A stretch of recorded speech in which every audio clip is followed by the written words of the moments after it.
Olá amigos da EFO, eu sou o Fernando Bagnola e aqui vai mais um tutorial de iluminação de estúdio Strobist, ou seja, tudo feito com flashes portáteis. Antes de começar eu vou mostrar para vocês qual foi o equipamento que eu usei, ok? Algumas pessoas pediram para que eu fizesse isso com mais detalhes e eu começo a fazer a partir desse tutorial. Então vamos lá. Eu tenho aqui dois cactos RF60. Eu adoro esses flashes, assim, substituíram as cabeças de estúdio. E um flash da Metz 64 AF1 digital e mais um flash da Metz o 44 AF1 digital, ou seja, um quarteto aí potente, duas marcas de nome e de peso e que tem realmente causado uma boa impressão aqui nos meus trabalhos.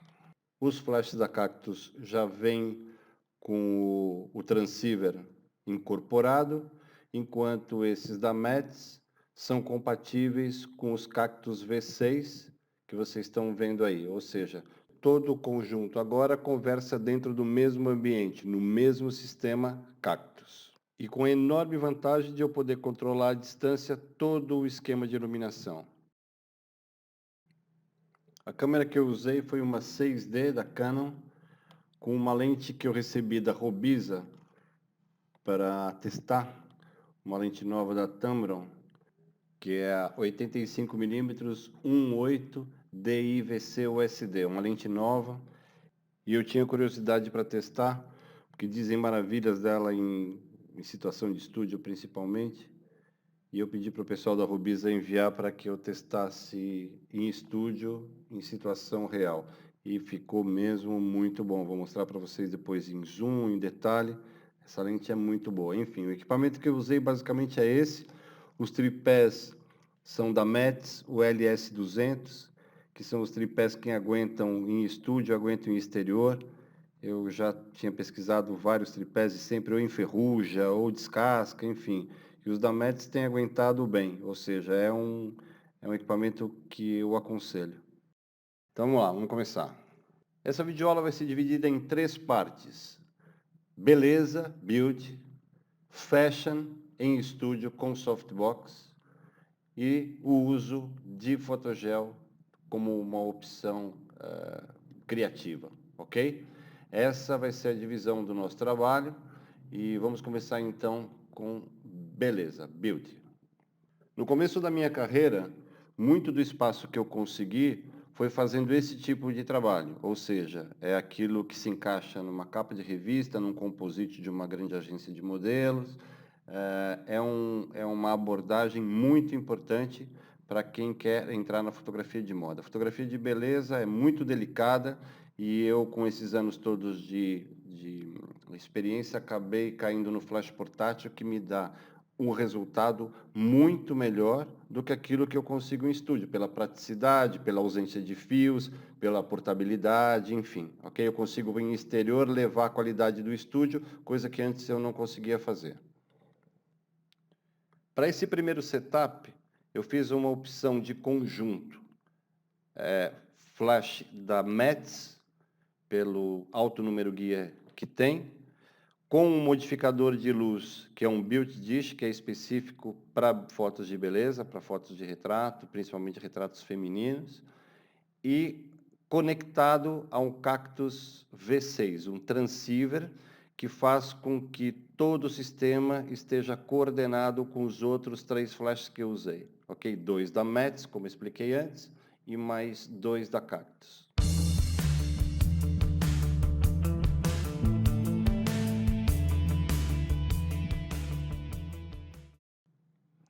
Então vamos lá.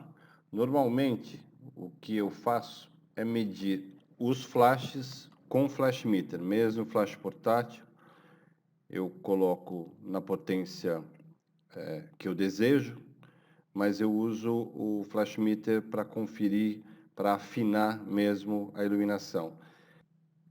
E para aqueles que não têm o hábito de usar o flash meter, eu deixei anotado aqui no esquema a potência que o flash meter me deu na hora que eu fui fotografar. Então, pode ser que vocês tenham que fazer um ajuste de mais 0,3 ou menos 0,3, eventualmente, quando estiverem praticando essa iluminação. Como eu venho da fotografia analógica, onde não existia Photoshop, a gente tinha mesmo que conseguir o resultado já no filme, não tinha outra hipótese. Então eu trago para a fotografia digital o mesmo tipo de raciocínio. Eu gostaria aqui de fazer algumas considerações, porque acho que são importantes para quem gosta desse tipo de fotografia, que tem assim algumas características muito próprias. A primeira delas é o controle das altas luzes. As maquiagens, né, os produtos de maquiagem normalmente trazem um certo brilho à pele, e se o fotógrafo não souber controlar isso, ele se perde, e depois tem que editar, e você restaurar as altas luzes onde não tem informação é uma coisa bastante complicada. E essa é a razão principal de eu usar sempre o flash meter, que me dá uma precisão decimal, enquanto a medição da câmera, a capacidade de ajuste que eu tenho na câmera é de 1/3. Então, que faz uma grande diferença.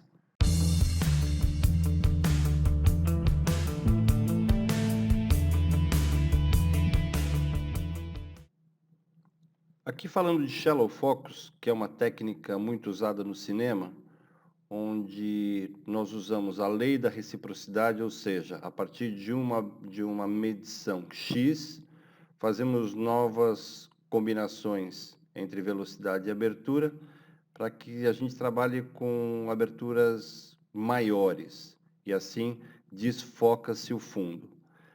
Nesse caso, se vocês forem reparar, eu vou dar um zoom aqui, para que vocês vejam que o foco, na verdade, está no plano.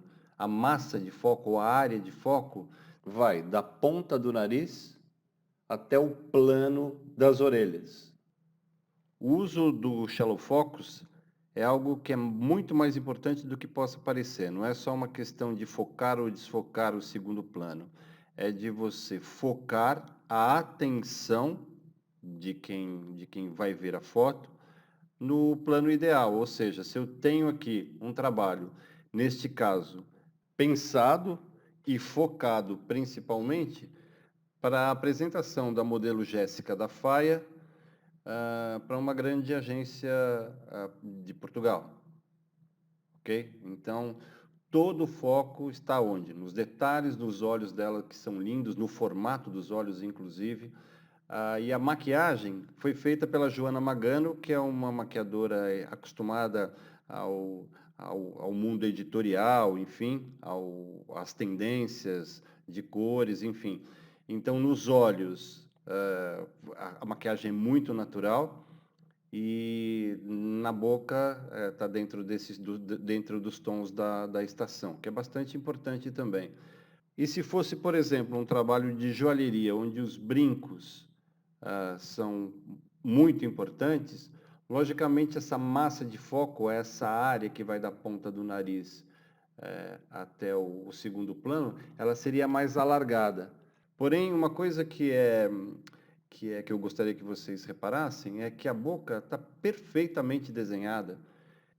E os maquiadores detestam quando o fotógrafo resolve criar seleções, fazer uma boca com cara de uma boca photoshopada, enfim, porque aquilo ali não é natural, não existe aquilo. Aquilo ali está mais para arte digital do que para propriamente uma maquiagem real, ok? É importante então que vocês sempre tenham do lado um maquiador que saiba, que tenha bom traço, para que vocês não precisem depois fazer uma boca que fica parecendo boca daquelas bonecas infláveis. E como vocês podem ver, é muito mais do que parece ser.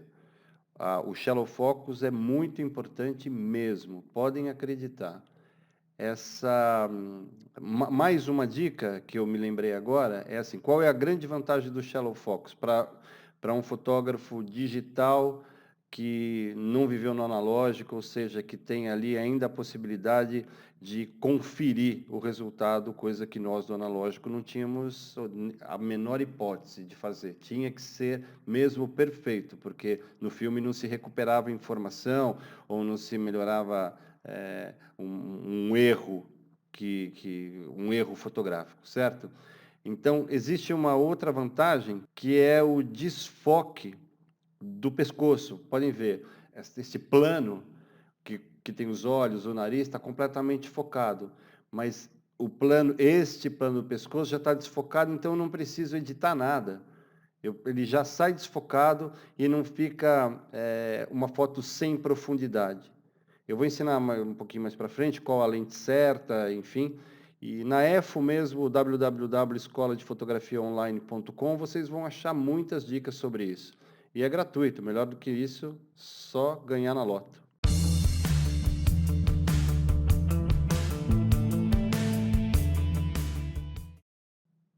Falando agora da minha escolha e da minha curiosidade, inclusive, para experimentar essa 85mm 1.8 da Tamron, existem aí dois motivos. Primeiro, ser uma 85, que para mim é uma lente ideal para retratos.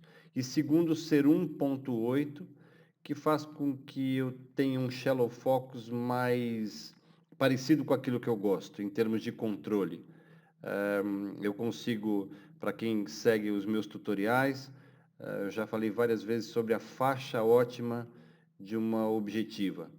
Então, se eu tenho uma lente que começa, né, ela tem um f-stop e 1/3 a mais do que uma 2.8, ela abrindo em terços, né, ela teria 2.5, 2.2, 2 e 1.8. É muita coisa, não só em termos de iluminação, mas também capacidade de controlar o foco, essa faixa ótima, que é a zona das aberturas de uma objetiva onde a performance é melhor.